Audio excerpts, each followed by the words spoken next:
अस्सलाम वालेकुम दोस्तों, आज मैं आपको अपने गुरु से मिलाने वाला हूं और मेरा गुरु है हुमायूं कुरैशी।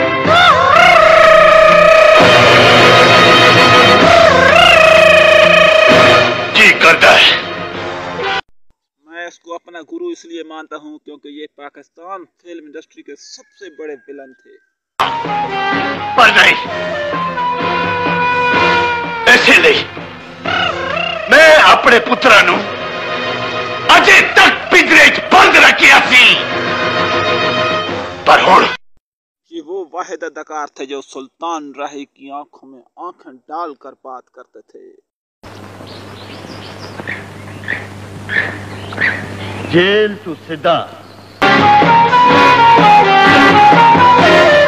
बड़ा दावा सी मैनू, बड़ा यकीन सी मैनू। दोस्तों, हुमायूं कुरैशी का ताल्लुक ज़िला बन्नू से था और इसका असल नाम अब्दुल सलाम था और इसका फिल्मी नाम हुमायूं कुरैशी है। हुमायूं कुरैशी पश्तून फैमिली से ताल्लुक रखते थे, इसलिए जब इन्होंने फिल्मी दुनिया में कदम रखा तो आपको कई किस्म की रुकावटों का सामना करना पड़ा। घर वाले नाराज हो गए और घर वालों को नाराज करके आखिर जे लाहौर आ गए।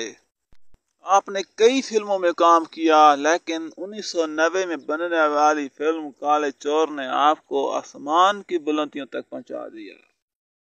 आप पाकिस्तान में सबसे ज़्यादा फिल्में बनाने वाले अदाकार हैं और आपकी फिल्मों की तादाद 1300 है, जबकि सुल्तान राही की फिल्मों की तादाद 700 है। दोस्तों, जिस तरह हर बंदे का कोई ना कोई फेवरेट खिलाड़ी होता है या फेवरेट कोई फनकार होता है, मेरा फेवरेट फनकार हुमायूं कुरैशी है।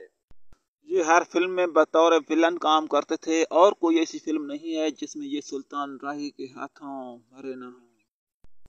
दोस्तों, हुमायूं कुरैशी ने जितनी ऐश इशरत की ज़िंदगी पहले गुजारी है, अब ये आजमाइश की घड़ी से गुजर रहे हैं और तकरीबन 20 साल से बोल भी नहीं सकते और चल भी नहीं सकते, व्हील चेयर पर हैं। दोस्तों, इसके साथ कुछ यूं हुआ कि सन 2002 में फिल्म दादा बदमाश की शूटिंग के दौरान इसको अचानक फालिज का अटैक हुआ और आपको अस्पताल में ले जाया गया, लेकिन आप जांबर ना हो सके और आप कोमा में चले गए और कई साल तक आप कोमा में रहे। जब कई साल के बाद होश में आया तो आप जहनी मादूर हो चुके थे और कुछ अर्सा के बाद आप जहनी मादूरी से तो बाहर निकल आए, लेकिन आप ना तो चल सकते हैं ना बोल सकते हैं। दोस्तों, कितनी बड़ी इबरत है कि जिसकी आवाज़ पाकिस्तान भर के सिनेमाओं में गूंजती थी, अब ये अपना नाम भी नहीं बोल सकते।